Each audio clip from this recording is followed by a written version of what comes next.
Oh, yeah, yeah. So what are they? Back there, all right? Okay, how last The is bald guy the bald guy, yes? in the white t-shirt. Yes, yes, yes. That's him. Oh, that's Vesa? Okay, I forgot him. Okay, good. So I should mention him in Yes. And separate. Okay. they have the 5G device. That's a good. You should tell everybody. Check it out. We've got the 5G, the LG 5G, LG V50, ThinQ 5G. Thank you. Over there, the patch Sounded good. integrated on it. So you go check it out. How many do we have? Like One of only those, but then 3 of the V40s that also have. Hopla. Tell them to go check it out. Okay, that's it. Okay. Good. Yeah. Yes, it works. So that's good. Good morning, everyone. I am Michel Combe, French name, President and CEO of Sprint. So thank all of you for joining us today. It's nice to see a packed room, which is great. I see that some of you can even not sit. And I am excited about all the news we are going to share with you with my colleagues. But before we get going, I think it's important to look back at the beginning of our journey in 5G. It was about 1 year ago when Marcelo announced that Sprint would be first to launch mobile 5G in the US. And at that stage, there was a little bit of skepticism. We have been moving full speed ahead, and I am really, really proud of how far our network team has come in just 1 year. We said we would launch mobile 5G in the first half of 2019. And in fact, it is happening in 9 markets as promised. 5G and 5G devices are obviously dominating the headlines here at Mobile World Congress, so we won't keep you waiting. John So, my favorite Dr. So, I'm very jealous because he's a doctor and I'm not, has some updates to share today about our first 5G markets, as well as the fantastic options our customers will have with our 5G devices. And because we made one of those big announcements yesterday with our partners, LG and Qualcomm, I am not stealing John's thunder by talking about our first 5G device, the incredible LG V50 ThinQ, which I have already in my hand and which is already up and running with Sprint on the phone. Look at that. Look at that. First 5G phone connected. That's really great. This phone has awesome capabilities and security features, and I can't wait for our customers to experience true mobile 5G for themselves this spring. We are also thrilled to be working with Samsung to offer the recently announced Galaxy S10 5G as well, so choice for our customers. And we will have as well a unique option with the HTC 5G Hub, which I like to think as of a Swiss Army knife. We say in French a couteau suisse because it has so many uses and capabilities. So I will let John go into more details about all those exciting options, but that means that starting at the beginning with the market, our customers will have also choices in terms of devices, so which really make this 5G launch an appealing launch. We are using Sprint's 2.5 spectrum and massive MIMO technology to provide 5G services in our first 9 markets. So you might be thinking, if you are already able to launch 5G, why are you pursuing a merger with T-Mobile? That's a fair question. Because together, the answer is very, very easy. Because together, when you combine T-Mo and Sprint, we can build the best national-wide 5G network, one that neither company could build on its own. So meaning that by putting the two companies together, that will turbocharge our ability to deliver a real compelling 5G value proposition in the US, and that's the rationale of this deal. Combining our 2.5 with T-Mobile's low band and high band spectrum would allow us to deliver this, let's say, promise, unleashing tremendous and unmatched network experience that will provide huge benefits to our customers and all around the US not only in urban areas, but also in suburban and, let's say, in the rest of the country, so a full-fledged national-wide network. If approved, the company will be able to scale and accelerate these 5G rollouts more quickly and allow the joint company to compete aggressively and so to put 5G in the hands of everyone. We remain optimistic that final decisions from the government will come in Q2 and that we can close the deal in the first half of the year. When you think back to the beginning of 4G, we knew it would be big. At least we pretended that we knew it would be big. But no one realized it would start an app revolution. Now, most of us can't imagine a world without apps like Uber, Facebook, and Instagram. 5G is going to enable life-changing use case, so much further than what we have seen with 4G, many that we can't even imagine yet. Maybe some of you already imagine those applications, but there will be multiple applications moving forward. But cloud gaming is probably one area where we will first experience 5G, and it will change the gaming industry forever. It's basically the Hulu or Netflix of video games, and you will hear about it today from our CMO, Roger Solé. You are going to love, not Roger, but to love Roger's announcements. So that was a mistake on my slide. No, I'm joking.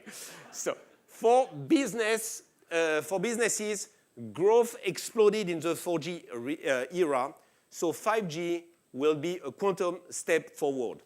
Ultimately, it will connect an estimated 1 trillion devices. These devices will connect people and their businesses with each other, with data, and of course, device to device through the Internet of Things. Our president of Sprint Business, Jan Geldmacher, will expand on the momentum we are creating with the Curiosity IoT platform, which is well connected with this 5G world and for which I am extremely excited. When 5G powers Curiosity, businesses of all sizes across every industry, even beyond the US, which is, let's say, new for us, will innovate like never before. You will also want to hear about our first MVNO agreement to benefit from 5G, so which means that we are really moving with all cylinders. I hope you say that. We promised to keep this event moving quickly. Usually I like to speak for more than 1 hour, but I was told not to do it.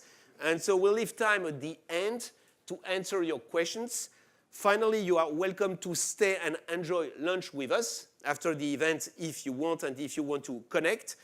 And to all of our partners, because they are, let's say, journalists and analysts, but I see also in the room many friends, many nice faces, so all our partners which have worked days and nights with us in the past few months in order to make to create this incredible ecosystem.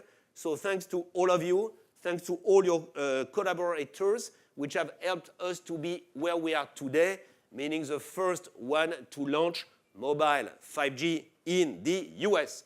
So next, on stage, Dr. So. Thank you. Thank you. Thank you for coming. I know some of you in the media are playing word bingo today on how many times I mentioned massive MIMO.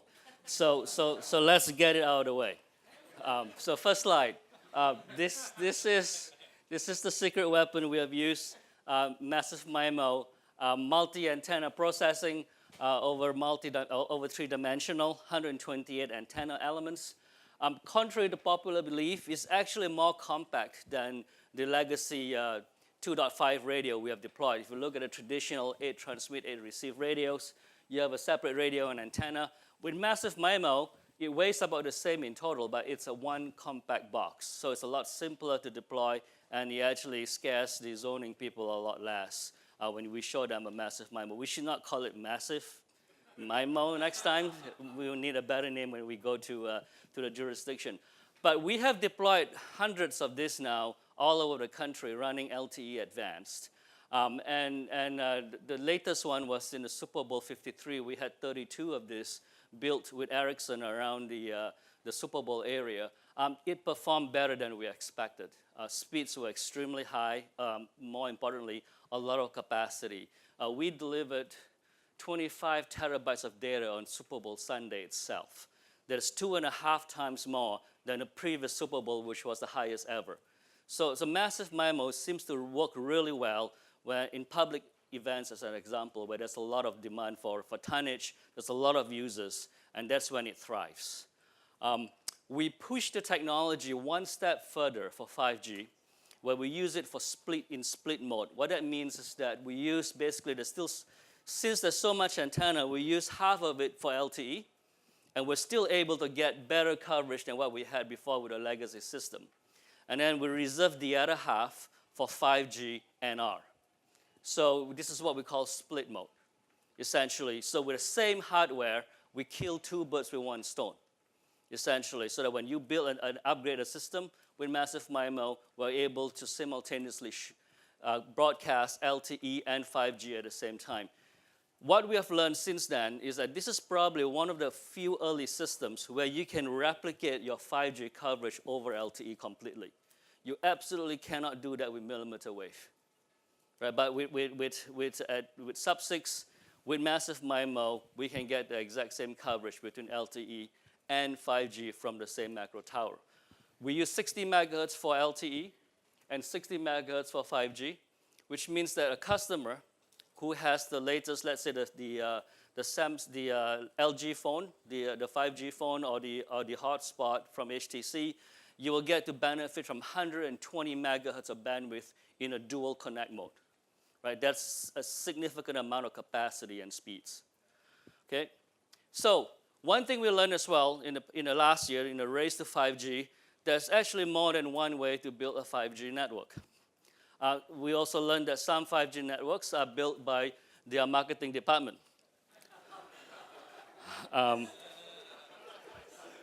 Here's another example where they actually changed the fonts of the 5 and the G so that their customers would think that it is 5G. As the author of the article wrote correctly, this is a very lazy way to build a network. There are some who actually bolted out the gate so fast that they suddenly remembered that what they built was not really a 5G standard. So they became the first company to halt 5G in the world. Essentially, there's no shortcut to building a 5G network. And you know, building the 5G network the old-fashioned way is a lot of work. And that's what we've been doing the last 12 months. I'm going to share with you a video. This is not a marketing sizzle video. It is really showing you how the sausages were made in Chicago. Everybody loves sausages, but nobody likes to see how it's made. So this video is dedicated to the engineers at Sprint, at Qualcomm, at Samsung Networks, and LG, who hasn't slept the last few weeks, banging their heads on the wall, trying to get synchronization to work, eating cold pizza, drinking stale beer, to get this network built. And so let's watch what they have done. Can we play the video?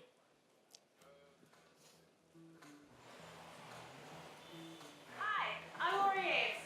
I'm Sprint's Vice President of the Central Region, which includes the great city of Chicago.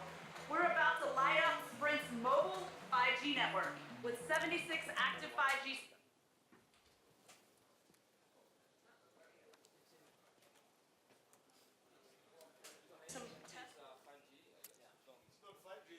It's not 5G. Hi, I'm Lori Ames. I'm Sprint's Vice President of the Central Region, which includes the great city of Chicago.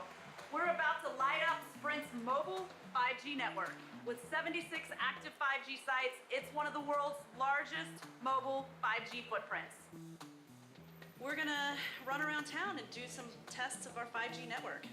So we're going to some of the very first 5G sites. We'll get to see the true impact of having a massive MIMO radio. And we'll be able to see the difference between 5G and 4G clearly on our phones. All right, guys, we're here at our first location, and we're gonna do a test of our 5G connection. Oh, look at that speed. Oh my gosh.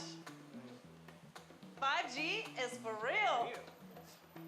It is so exciting to be part of building Sprint's first mobile 5G network. This is incredible. Oh, I see that that's connected actually. Yep. Yeah, that's good. So we can see the connection that's going through. Yeah. The traffic is going to be split between 4G and 5G. So we're here at our next location. We're gonna check out our 5G signal. It's amazing. Yep, it's a really good signal. We've had a great day today in Chicago checking out the progress of our 5G mobile build.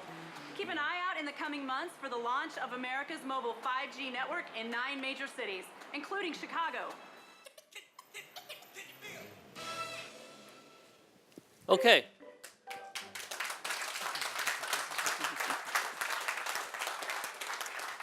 So a year ago, we told you we're going to launch 9 clusters, 9 markets in the big metro clusters. So happy to tell you that some of these markets will most likely launch them in May. Chicago, if you've seen, 20 square miles, 300,000 pops covered. Atlanta, 120 square miles of coverage. We have already seen a preview of Atlanta when we built the sites and lit them up for the Super Bowl, and it worked really well.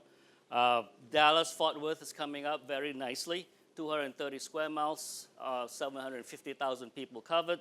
And then Kansas City, our hometown, 110 square miles all the way from Overland Park straight to downtown KC, 350 million pops covered, right? If you look at the rest of the markets, they're all going to come online by first half 2019. New York is going to cover up 1 million people. Washington, D.C. Phoenix, 270 square miles. That's bigger than many small European countries, covering 1.2 million people. Los Angeles, 115 square miles, all the way from Dodger Stadium to Santa Monica. And we have Houston as well, that's coming online as well. So these markets should all be on air by the first half 2019. Some of them will be on air starting in May. The markets in New York, Washington, Los Angeles, and Phoenix are Nokia markets. Houston, and in the previous page, Atlanta, Dallas, Fort Worth, Kansas is Ericsson, and Samsung helped us build the Chicago market that we are also using their equipment as well. So making good progress. Now, the technology that we have developed with massive MIMO for 5G and for the deployment is not just foundational for Sprint, but also for the combined company. If the merger is approved, we believe that together we can build a much better and bigger network than each of us can do. On this map here, it shows that the potential to build the country's first ubiquitous 5G nationwide network that is broader in terms of coverage and deeper in terms of capacity if we're able to leverage both 600 megahertz and 2.5 gigahertz together. So we are very excited about the potential of working closely with our new friends in Bellevue to put together this awesome 5G network. Now let's talk about devices. At the Unpack event yesterday at LG, we talked about the first 5G mobile phone. And the LG folks have worked very, very hard to get us to this phone. Dr. Kim and company is here. If not for guys like this, we would not have a phone. For the passion that they have shown working with engineers to get this phone built. 5 cameras, 3 in the front, 2 in the back. We're going to be loading this with some new capabilities that Roger's going to announce, and you're going to get to play with the phone as well as the new app at the back of the room. HTC 5G Hub was just announced this morning with our friends from the HTC. This is fairly unique. It's a multimedia center with Google Voice Assistant. You can connect up to 20 devices over 5G, and it actually works indoors because it uses sub-6 gigahertz at 2.5 gigahertz. We actually have some prototypes at the back of the room as well, and the HTC folks are in the room as well to show you the product. Both those devices, pre-registration is open right now. We expect to start selling them as soon as we roll out the first markets in May, and probably pre-sale starting in April. And then we have the Samsung Galaxy S10 5G. This was announced at the Unpack event that they had last week in San Francisco. Okay? Now, my last chart.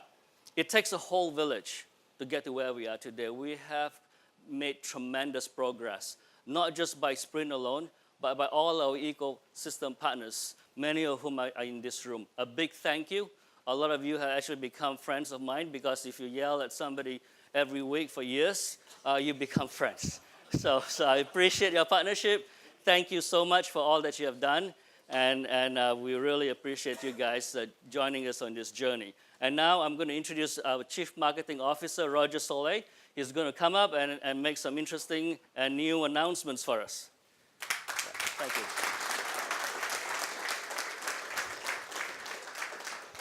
Thank you, Dr. So. I'm also not a doctor. That's why I also had temptations to call 5G what is not 5G yet, right? But I'm a well-behaved marketing department, unlike others. And we didn't. Last year we launched LTE Advanced, right, which is what others are talking about in another terms, like 5G something. One of the options was to call it 5G is almost here with a big 5, but we didn't do it. So we stick to what's real 5G, mobile 5G coming, and we're really so proud to have this and to be the first ones to launch the real 5G in the US. And then the next question is, okay, what are we going to do with this, right? What's going to be the applications? What are going to be the use cases of 5G?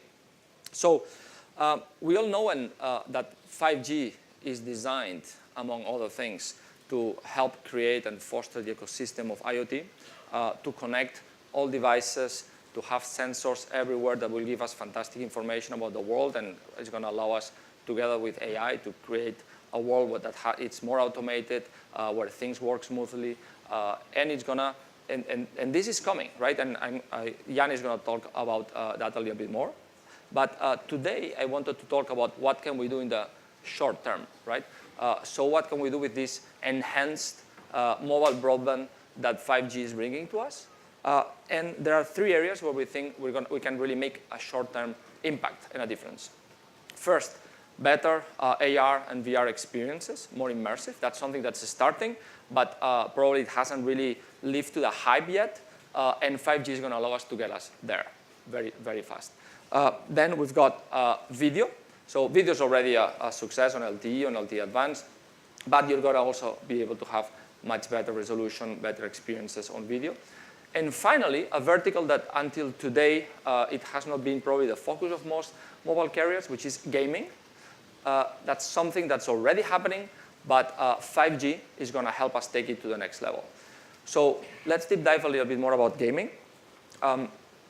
Usually, when you think about gamers, probably you think of a teenager that's with a console, male teenager with their friends eventually, playing kind of a solo thing sometimes. But that's not what gaming is today. And that would be actually console gaming probably, right? Now, today, most of the US population is actually using their mobile to do gaming. And it's not really male. It's basically male and female. So both men and women are doing this. We're talking about more than 180 million people in the US that do gaming every year. So it's already happening. With or without us, right? And 5G can enable a totally different experience of gaming. And this is one of the first things we're going to focus to showcase the power of 5G. So what 5G is going to change in the way that people game? So today, you think about gaming of download, right? You download an application or you buy a game.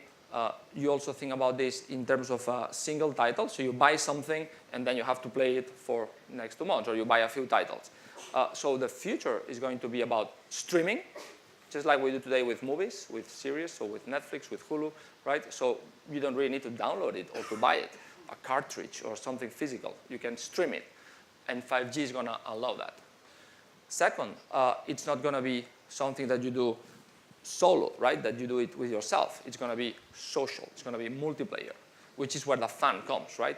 Ultimately, gaming is like sports. You want to do it with friends. You want to do it with people that at least know how to do it as well. And instead of focusing on one game, you're going to focus on the huge portfolio. Again, when you go to Hulu, you don't really just watch a movie, you can watch any of the movies there. So you don't even need to know at the beginning what you want. So this is what we think is the future of gaming. And that's why we are announcing today that we made a partnership with a company that is the leader on 5G gaming, which is called Hutch. It's a very new company, very innovative, very creative. We love them since we met them. And today they're here, right? Back to the door, they're here, hey. So you can speak with them later on. You can make some questions to them. But what is Hutch? So Hutch is basically a streaming service for games. And it's going to be integrated in all our 5G handsets. It's going to be embedded. It's going to be native in our 5G handsets. So, and starting, of course, with the LG B50 ThinQ that we announced, that Michel announced yesterday together with our friends at LG. So you're going to be able to have access to an almost unlimited range of games, instant, and you're going to have no limit on how to use it. You can use it all the time, anytime, as many times as you want. It's going to have social features. So by nature, it's designed in a way that you can play socially. There's live tournaments, there's leaderboards, so you can have all this gaming on the gaming experience, right? Gamification of the game itself. So, and which we think is going to be extremely engaging for users. And then also we're going to develop a section that has a content for kids only, Hutch Kids. So we have a safe environment where our customers are going to be able to allow their kids to play. So this is coming. Today we're just announcing that the partnership exists. You're going to be able to test the game in the B50 LG device. We've got 3 of them over there. Vesta is there, co-founder of Hutch. So please go there, try it, experience the first 5G experience that we're going to be able to focus on and to provide. But that's just the first one. A lot more things are coming. So that was the main message I wanted to give. And now, next, we're going to have Jan Gelmacher, our president of business, that's going to talk about the other side of 5G, the darker side of the moon. Thank you. The darker side. No, kidding. So, Roger, thank you very much. I'm looking so much forward to play Hatch games with you and the rest of the management team while we are sitting in Michel's boring meetings, right? Yeah. No, never. No. It's all very exciting. I'm very happy to be here. Thank you very much for inviting me, Michel, on stage here today. I would like to talk about Sprint Business. Sprint Business strategy has revolved around a theme since a couple of years. We are here to connect people, places, and things. We have the infrastructure in place to do that. We run a wireless network, as you know. We run a wireline network, and we run an IoT platform that allows us to connect things. So people, places, and things, and then becoming the trusted advisor of our customers as we evolve through that journey of connecting people, places, and things. This is the mission. This is the strategy that we are following since a couple of years. On that way, we consult customers, and I'm very proud and honored to announce today a partnership that we have just signed, a partnership with Google. We will be the supplier for Google to connect Google Fi to the 5G network that we deploy in the United States. This is a very exciting journey. Google Fi is a very exciting mobile service, a wireless service where Google puts intelligence into the handsets that enables the handsets to connect with the best available network and with Wi-Fi. And soon, Google Fi users will be able to use the 5G network of Sprint where available with the right devices to connect to the 5G network. So I believe this is the first MVNO partnership that we can announce here with 5G as its heart. It supports the partnership that we have with Google already going. So Google Fi is a partner of Sprint as of today, and we continue on that journey, and we are very proud of that partnership going forward. So this is only one news for today. We have more to come. Now, It is only a couple of months ago, in September last year at the Mobile World Congress in the Americas in Los Angeles, we announced Curiosity IoT. And consequently, a couple of months later, in November, we launched the product and launched it with our partner Ericsson, and it became live. The first SIM cards were deployed. Since then, we already have signed $230 million of total contract value. So we really bring it to life with partners and with customers. And I'm very excited to further announce that we continue our partnership with the cities of Greenville and Peachtree Corners, Greenville in South Carolina and Peachtree Corners in Georgia. Peachtree Corners will benefit from our 5G rollout in Atlanta. And in Greenville, we roll out 5G for the city of Greenville in order to enable smart city applications. So we bring smart city to life. So what does smart cities do, actually? They enable software to enable further autonomous traffic, autonomous vehicles, autonomous shuttles in those environments. And what you need for that is not only 5G connectivity, you also need positioning. We use micro-positioning in order to enable to connect people with vehicles, pedestrians, with all sorts of things that take part in traffic. And we do that with micro-positioning, but you also need intelligent map material. And we're also proud to announce today that we have partners with Mapbox, and LiveMap will now become part of our Curiosity IoT portfolio. LiveMap is an application that not only picks up location data, but all sorts of data that is collected from sensors in the IoT environment. And this basically enables us to provide autonomous applications in the future. So another great partnership with Mapbox here that we bring to life, and bring to life 5G in combination with IoT. Further on, if it works, that was one too fast. Can we go back one? Okay. Further on, when we announced Curiosity, we also announced that we will launch CAD-M. CAD-M nationwide in the United States. We have not only brought that to life, that we have a nationwide CAD-M network now up and running. I'm also proud to announce that we have found a first customer, a customer of ours that provides fleet services in the United States. It's one of the largest fleet service providers in the United States that has agreed to move their devices in the future to our CAD-M network. So that's a big thing for us. It actually shows how fast we can deploy not only a platform, Curiosity IoT, we bring it to life, and we bring the first customers onto that network. So Spirion, from now on, will move to Curiosity IoT with CAD-M devices. Further, IoT is a global game. So you can't deploy an IoT network just in one country. You need to enable the IoT world to connect wherever in the world. There is no such thing like domestic borders for an IoT approach. And we are very proud to also announce today that we have partnered with another SoftBank Group company, ARM, in order to provide a global SIM profile swap over the air. So in 130 countries, we can now provide a swap of the SIM profile so that we can use the domestic SIM profile in order to enable global IoT rollouts. That's a very exciting new way of doing it, and we're proud that we have ARM in our family and we partner with ARM.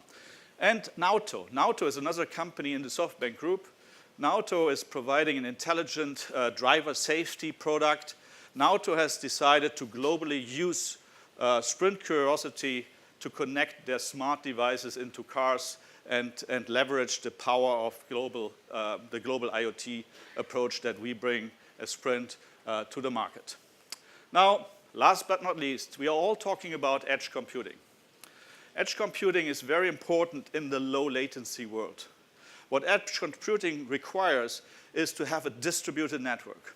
Our IoT core is distributed, but now you also need to distribute the content.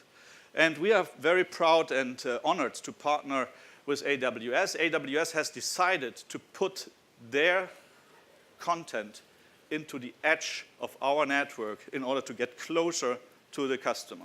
So it's IoT content that gets close to the customer. So in combination with a low latency IoT application run on Curiosity, we can connect customers with local content wherever they are. So that's very exciting for Sprint Business to partner with companies like Google, to partner with companies like Amazon AWS. And we are very, very happy on the journey that we are right now. Please watch this space for further messages and news that will come out ultimately very soon. And now, Michel, come back on stage, please.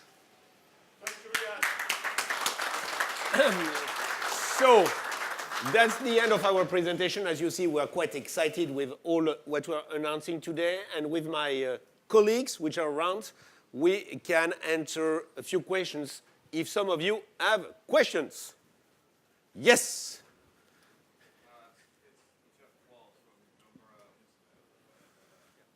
My question is how you are balancing planning for standalone sprints with this merger that is pending.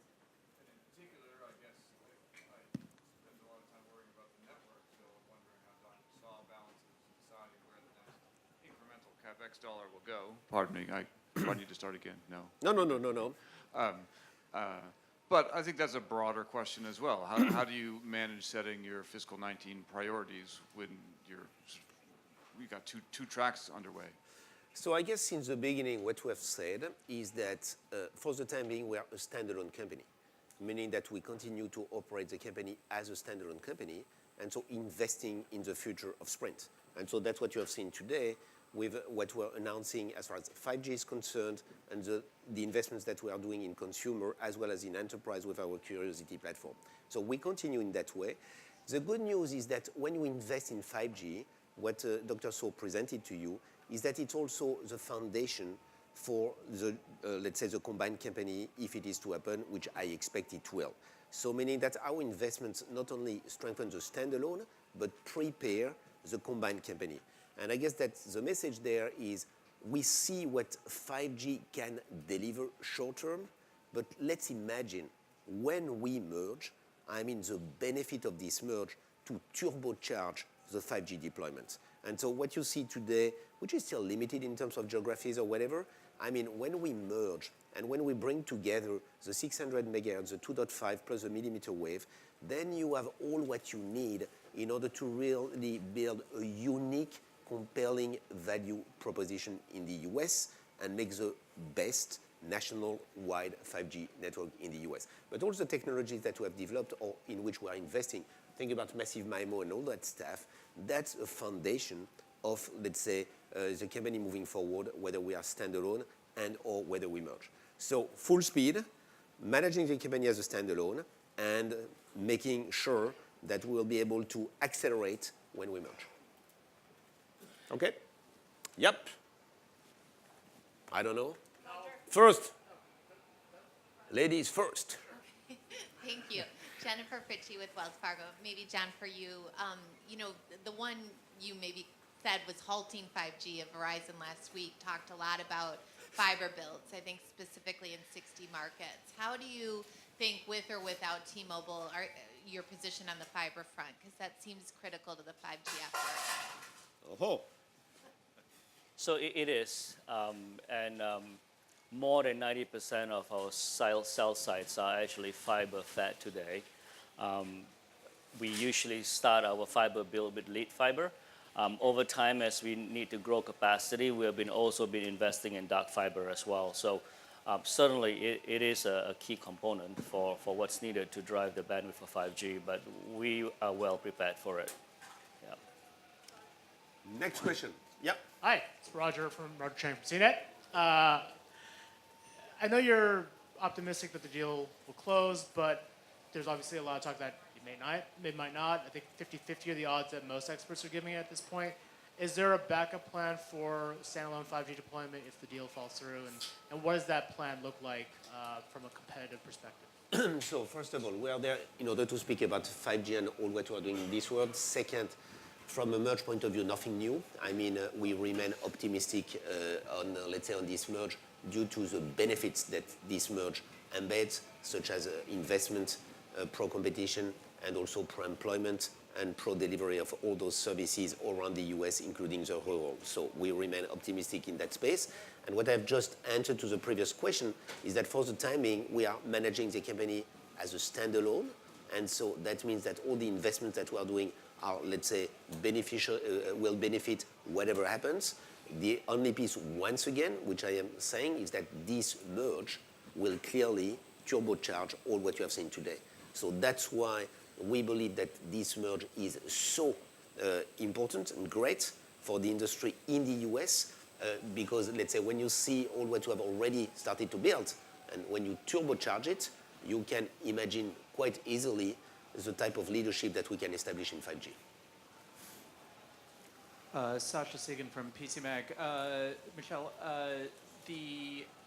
at the beginning of the presentation, you said that Sprint would be first to mobile 5G in the US several times, but AT&T claims to have NR in 12 cities right now with a hotspot and to be launching NR phones in early Q2.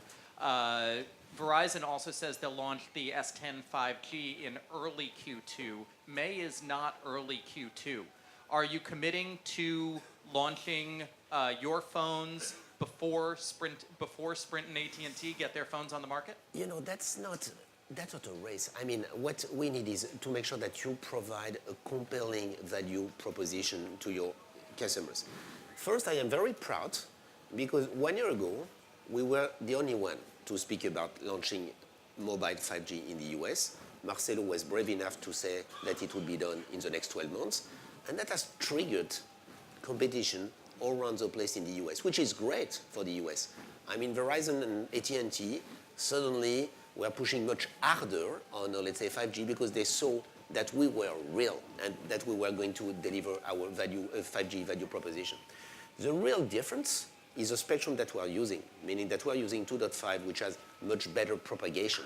So which means that when we say that we are going to launch it in 9 cities, I mean, as John has showed to you, it's not just for 5 customers. It's really for millions of customers. So what I can tell you is that, yes, in May, we'll be the first one to have a broad mobile 5G deployment, which will be a real commercial one, because we are speaking about millions of customers. And I was listening to all the announcements in a Mobile World Congress, even in other countries. When you put all our 9 territories together, I would not be surprised if we were even first in the world in terms of coverage, in terms of number of customers that we are going to cover starting in May. So yes, I reiterate that we are leading the show in this space. Some have played a little bit with the word 5G, such as 5G, in order to try to give the impression that they were first. I think it's a bit confusing. So we stick to our promise, which is first in real mobile 5G in the US, with real coverage, with real devices, with real value proposition, which has been presented by my colleagues, whether it's for consumer and for enterprise. So that's a real commercial launch relevant for customers. So Sasha, just to add to that point, I think the focus... You said that I was not complete. No, I was just trying to reinforce what you said. The first 5G, the focus for Sprint is building a real mobile 5G network. That is why you saw in the video, we were driving the engineers crazy, driving all around town to make sure that they get strong 5G signals everywhere, right? So I cannot speak for AT&T and Verizon when they announced the 19 or 30 markets, even with the latest phone. But I wonder how much time do those phones spend on real 5G, as opposed to being sitting on LTE Advanced most of the time. I don't know. But for my network, right, when you're in a 5G cluster in those markets, you will get 5G signal, real 5G. Obviously, it will fall back to LTE Advanced when it needs to. But what we have tried to do is build basically concentrated 5G coverage in the highest capacity markets that we have seen with our 4G traffic. Yep. Hi, this is Satyajit from Counterpoint. Yeah. So T-Mobile already rolled out NB-IoT. So you people are waiting for the merger, or you people will separately roll out the NB-IoT for the NB-IoT applications? So we cannot speak for T-Mobile. For Sprint standalone, our intention is to offer all 3 flavors of IoT. Jan just announced Cat-M. Our intention is also to support narrowband IoT as well. In addition to, obviously, we support Cat-1 today as well. So for standalone Sprint, the intention is to offer all three capabilities because we believe that there are opportunities for all three. Right. Yeah, Thank next. you. Mike Dano with Light Reading. And I wanted to ask about 5G pricing. Is it going to cost more to access the 5G network? If so, how much? And how is Sprint going to make back the money that it's spending to deploy 5G? As you can expect, we are not going to disclose our commercial strategy, so we'll come back in due course with our value proposition for the customers. Question. Diana? Hello? Mike stole my question, but What is it? can you talk a little bit more about the coverage within these cities? I mean, how are you picking where in these cities to launch? And is it the entire city, or is it just like the downtown area? And also, when you go outside of these 5G coverage areas, how much of a speed difference are you going to notice? I mean, is it going to be a really noticeable drop-off? Is it going to be a cliff that people are going to be dealing with? And yeah, pricing again, please. So, network. So let me talk about the coverage. We have taken great pains to make sure that we have a consistency in 5G coverage in those areas. And how we pick those locations is dependent on where we see the LTE traffic today. Those 9 markets are we have a lot of usage, obviously, a lot of tonnage. And we pick those sites where we want to upgrade the capacity. And with massive MIMO, instead of just upgrading it for LTE Advanced, why not do it for 5G as well? And the way we're going to do the 5G upgrade is really just a line cut add on the ground of the base station and a software refresh. So it's fairly straightforward. And so we follow where the capacity is. In terms of the size, I've tried to give you at least a view on that. In some places, it depends on basically how much the demand is. Like all over Manhattan is going to be covered. A lot of people, 1 million pops, 80 square miles. So we go to where the capacity is. We put 5G where the capacity is, and because we believe that's where the customers need it most. Outside of the 5G coverage, you will fall back to LTE Advanced. It's not too shabby either, because LTE Advanced is 256 QAM, 4x4 MIMO, 3-channel CA, so it's pretty good. I mean, in Atlanta, when we for the Super Bowl, 32 massive MIMO sites on LTE Advanced, we have had a lot of customers who got more than 200 megabit per second. So it's not too shabby. Yeah. On pricing, I'm going to disclose the pricing strategy, Michelle. No, I'm kidding. So no, you please understand that we are in a super competitive environment. So we're going to announce it once we launch the device and the networks later on in the second quarter. Now, of course, Sprint has a history of being competitive, of having very compelling value propositions. We're going to make sure we remain that way, and that we make to the customers, it's not just having access to 5G, but having access to all the benefits that 5G brings. But that's just a teaser. We're going to disclose good teaser, Mr. CMO. You are very good for the teaser. Yeah. So that will be for the next conference. Yeah. He's nervous that I'm actually tell more. So no. I was ready to stop you, but that's fine. Exactly. Yep.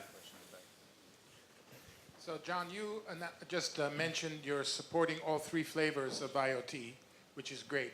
Does Curiosity also support all 3 flavors, and a customer can have visibility in an IoT deployment across all 3 networks? Yeah, it does. It does. We have launched Cat-M, and Curiosity supports that. And when we launch, that was the question earlier, in case we would be standalone, we would also support narrowband. And if the merger happens, I suppose that we would also support the T-Mo approach of narrowband as well. Good. If you have other questions on Curiosity, you have the Pope of Curiosity there. The Pope. Ivo Rook, which is, let's say, the one who has launched our Curiosity platform, which has conceptualized and launched. Yeah. Other questions? That's why you're back. Eric Smith, Strategy Analytics. Maybe this is a question for Jan, but on marketing 5G devices, you've got 9 cities with 5G. is that something that you're going to be doing regionally, or is this a national push out to say, here we are with 5G in 2019, kind of getting into the things you were criticizing earlier with fake 5G networks? How do you approach 5G I think that's marketing? probably a question for Roger more than for me. Yeah, we're working together on this, but basically, closely. yes, this is, so 5G is definitely a very big event, so it's going to have repercussions nationwide, right? Now, the main focus of our bottoms-up marketing is going to be in the regions and in the cities where people can enjoy it, making sure they understand that we have, again, not just access to a 5G network, but a compelling value proposition that we're obsessed on creating, making sure that they understand all the benefits and they have access to all the benefits that come with 5G. But that's going to be mainly a local campaign because that's where you can actually enjoy it and use it, right? But of course, nationwide, we're going to make sure that people understand that we at Sprint, if they come to Sprint, they're going to be future-proofed because we're going to be leading the 5G expansion and with the best quality. When we sell it to enterprise or larger SMB customers that work on a countrywide basis, we would sell it, of course, to them as well for their nationwide usage. I see that there is a last question, and then maybe we'll turn to the, let's say, lunch or whatever, and we can have a, let's say, Hi. bilateral. When should we expect an iPhone with Sprint 5G? You should ask Apple. You should ask Apple, but I have not seen them today, so let's say maybe you should go to the US in order to ask. We'll get it as all the other operators, so when Apple will move there. Okay? Good. So we are around with my colleagues and with all our partners. So if you still have a few questions, we are happy to answer. Thanks for coming. Sorry? What?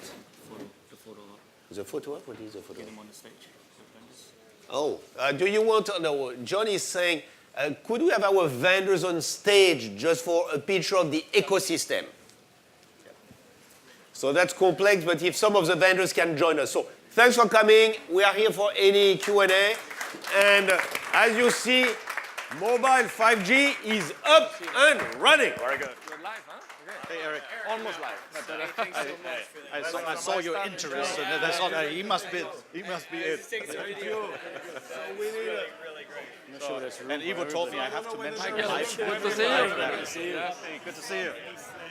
Hey, very nice. Yes, congratulations. Good to see you.